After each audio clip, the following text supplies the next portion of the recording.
que los niños vayan a la escuela contentos, que el señor abra su negocio sin miedo que van a quemárselo, lo poquito que tiene ahorrado se lo roben, que el señor que va por el pan a la parcela tenga certeza que regresará con el pan para sus hijos al caer la tarde.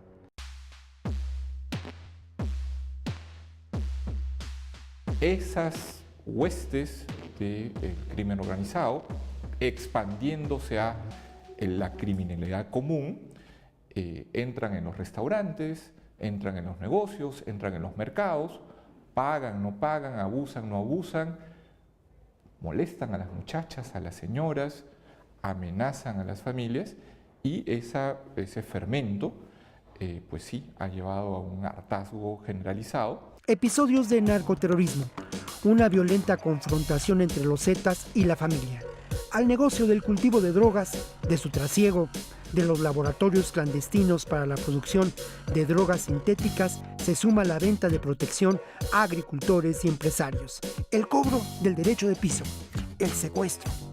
Lo que escuchamos de las voces de los propios liderazgos de esas comunidades hoy autodenominadas autodefensas es cierto.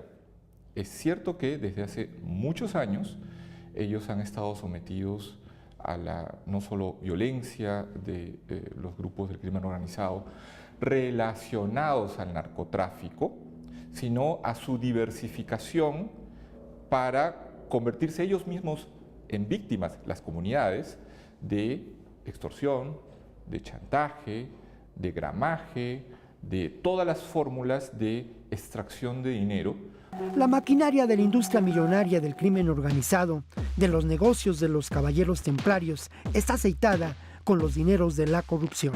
Desde luego que hay una complicidad y ahí el factor corrupción es el elemento determinante.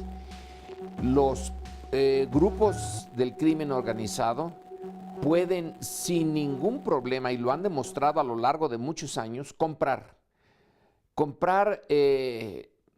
a políticos, a jueces, a ministerios públicos, a policías y al ejército. Entonces, comprando a todos estos, tienen de su lado al Estado. El origen de los llamados grupos de autodefensa es el hartazgo ante la impunidad. Su conformación es diversa. Sus recursos materiales provienen, dicen ellos, de los productores y agricultores agraviados.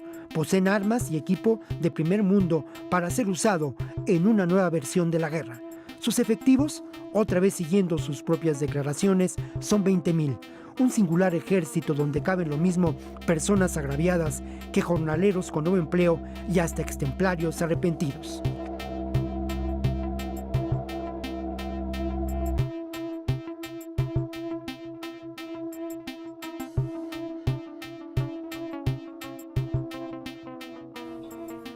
Bueno, continuamos aquí en El Observador y tenemos un tema que es pues medular en cuanto a la realidad política de este país hoy. Lo que está ocurriendo en Michoacán, que con cierto impacto amarillista ha llamado a algunos medios narcoguerra. Hay elementos que podemos pensar. Guerrero particularmente tiene una gran diferencia, que es la diferencia de la ideología de los grupos comunitarios, ¿no? Hay que ponerlo aparte.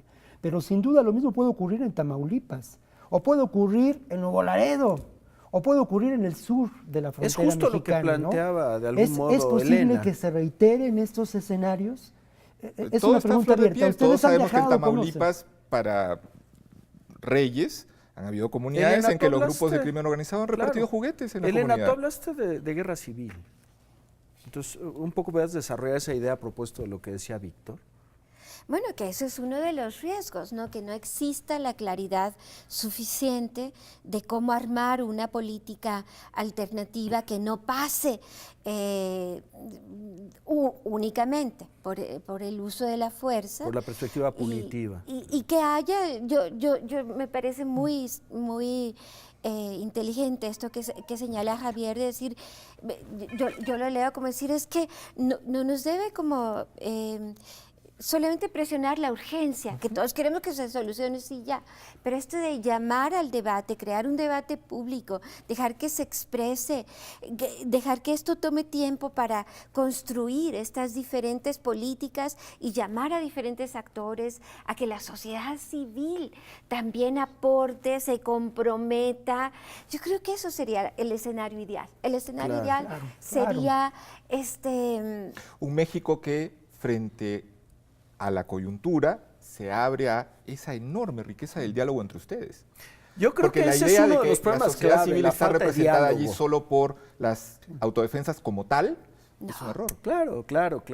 Ahora, en realidad, ¿cuánto tiempo? Porque yo no quisiera parecer caprichoso, pero ¿cuánto tiempo? Es decir, yo me temo que si esto no encuentra cauces de participación ciudadana, en fin, y una contención, por supuesto, adecuada en términos de seguridad en sentido estricto, esto se puede extender y me parece... descomponer más, y ¿sí? descomponer. Entonces, ¿cuánto tiempo, e insisto, bajo qué agenda?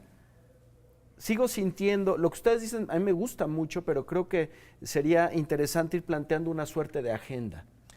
Marco, yo creo que das en el clavo. Hay que plantear la agenda y en función de la agenda determinar el tiempo. Bueno, Pero ese si es la un pregunta es punto. primero el tiempo, es decir, esto es como el plazo que Lo nos daban en el invertimos, colegio, lo ¿no? invertimos, Es para lo mañana. invertimos. Muchas cosas no van a salir bien. Elena, una agenda. Pues una agenda sería ese reconocimiento por parte del Estado Transparencia. de que, como hemos dicho, de la complejidad, que esto requiere el concurso de diversos actores, una invitación para que esos actores se sumen, aporten Dos, participación programas, ciudadana. participación ciudadana, Lucha contra la impunidad.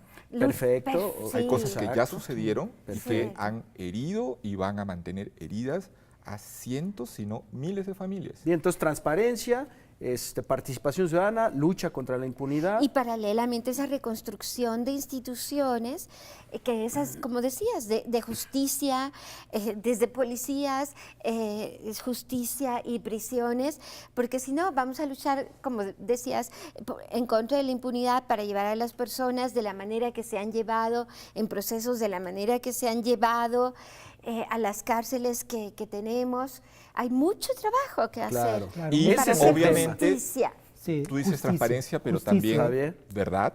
Justicia, Verdad, verdad, exacto. Derecho a la y verdad. reparación del daño. Reparación del Esta daño. cuestión de la ley de víctimas Claro, que tiene que claro. caminar y que no está del todo claro, con qué apoyos cuenta por parte del Estado para que verdaderamente funcione como fue pensada, como esa otra pieza en justicia, verdad y reparación Exacto. del daño. O sea, Claro. que la gente se sienta reconocida en ese dolor del que Claro. hablabas, ¿no? Ahora ya tenemos entonces una suerte de agenda. Ahora diríamos, el gobierno, ustedes perciben que el gobierno federal y quienes lo componen están, voy a decirlo así, culturalmente equipados para echar a andar esa agenda. ¿Lo ven en alguien? Marco, en puridad y en justicia, digamos, creo que hacer el tribunal de lo que el gobierno está implementando y estrictamente referirlo a, digamos, las acciones visibles y o a las acciones que se reportan en la prensa, nos da una medida muy parcial. Creo que para los mexicanos y sobre todo los mexicanos más ilustres y comprometidos con estos temas, ya con elementos de preocupación como los que explica Elena y que también desde otras trincheras se han dicho falta. Pero eso es un espacio que hay que generar también, pues, Claro. hacia el gobierno y con el gobierno, palabra delicada si es que solo queremos estar en la percha de la crítica. En la última semana o en los últimos días hay 101 detenidos por parte de las acciones policíacas, algunos de ellos señalados como líderes, como el famoso Toro. Pero uno se pregunta, ¿por qué no ocurrió antes? Es una pregunta insidiosa, es una pregunta de la que todos conocemos la respuesta y que tiene que ver con ese involucramiento. Y hay otra realidad brutal, es de verdad así. La gente, obviamente ciertos espacios de poderes fácticos no creen en las instituciones, han pactado con los campos político y militar y policíaco, pero la gente común, la gente agraviada, hoy no cree en las instituciones del Estado mexicano. Eso es grave.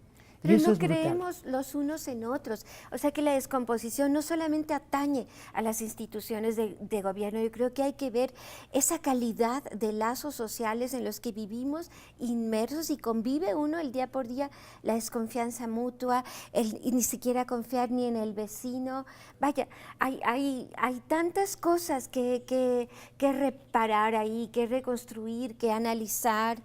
Y que, pues eso, trazar caminos de Bien. salida, ¿no? Y hay una cosa que, con mucho cariño, Víctor, digamos, la pregunta de ¿por qué no sucedió antes? Es una pregunta especulativa. La pregunta debería ser si eso que ha sucedido ahora, porque ha sucedido, ese es el hecho. Sí. Es también un hecho que no sucedió antes, es verdad, pero las razones de por qué no sucedió antes son especulativas. Las razones de por qué sucedió ahora nos dan algunos elementos para saber si es que están perdidos o extraviados. Y yo no creo que estén perdidos y extraviados si en las primeras listas de detenidos, los detenidos no son los comunitarios. Bueno, Sí. Los Muy bien. detenidos Bueno. son, estamos mirando a los que queremos detener. Claro. Algo que decías, Javier, que es muy importante y con eso podremos despedir este programa, es que se trata de eso, de generar la discusión, de generar la reflexión, de darle contexto a estos hechos. Yo quiero agradecer mucho la participación de ustedes. Elena, gracias por venir, por tus reflexiones, por tu buena voluntad, en el mejor sentido de la palabra. Javier, muchas gracias por esa perspectiva filosófica sobre estos hechos. Marco, de verdad, muchas gracias. Es un honor compartir contigo buenas este noches, espacio. muchas gracias. Y bueno, creo que los medios y los periodistas tenemos mucho que hacer. Así es. Nos encontramos la próxima ocasión aquí en El Observador.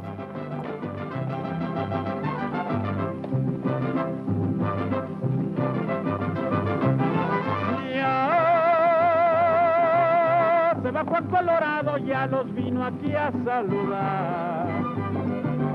Y el que me busca me encuentra por el rumbo de Apatzingán. Siempre buscando aventuras voy deseoso con ciego afán. Por esos campos floridos de mi tierra que es Michoacán, que viva mi tierra Michoacán, y denme charanda pa' brindar, que Juan Colorado ya se va, montando en su cuaco el huracán. Que viva mi tierra Michoacán, y denme charanda pa' brindar, que Juan Colorado ya se va, montando en su cuaco el huracán.